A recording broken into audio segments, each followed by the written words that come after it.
Pushpa part 1, part 2 collect చేసిన రికార్డులు create చేసిన సెన్సేషన్ అంతా ఇంత కాదు. అలాంటి సెన్సేషన్ క్రియేట్ చేసిన ఈ సినిమా జపాన్లో రిలీజ్ చేస్తే మినిమం కలెక్షన్ కూడా రాబట్టలేకపోయింది. అలాగే 12 లెవెల్లో మరో సెన్సేషన్ క్రియేట్ చేసిన సినిమా దురంధర్ 2. రణవీర్ సింగ్ నటించిన ఈ cinema part 1, part 2 with in 40 డేస్లో రిలీజ్ చేసి 12 లెవెల్లో సెన్సేషన్ క్రియేట్ చేసింది.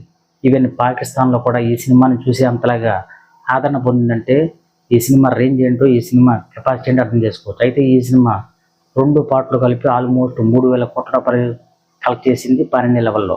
అయితే ఈ సినిమా ఇప్పుడు జపాన్ జూలై 10th రిలీజ్ చేస్తే మినిమం కలెక్షన్ కూడా రాబట్టలేక పుష్ప కంటే మరీ దారుణంగా కలెక్షన్ రాబట్టింది జపాన్లో. అయితే ఇలాంటి ఇంతకుముందు చాలా సినిమాలే ఈ కోవలోకి వెళ్ళినాయి. దేవరా, కల్కి, సలార్ లాంటి సినిమాలు కూడా ఈ కోవలోకి వస్తాయి. అయితే RRR మాత్రం ఓపెనింగ్ కలెక్షన్లో ఆల్మోస్ట్ 9,000 టికెట్లు అమ్ముడయ్యి ఫస్ట్ డే రికార్డులు క్రియేట్ చేసింది RRR.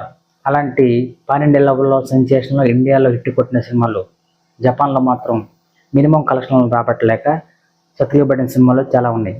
అయితే రణవీర్ సింగ్ నటించిన ఈ సినిమా 12 లెవెల్లో కాకుండా వరల్డ్ వైడ్గా సెన్సేషన్ క్రియేట్ చేసింది. అయితే రణవీర్ సింగ్ నటించబోతున్న నెక్స్ట్ ప్రాజెక్టు ప్రళయ్.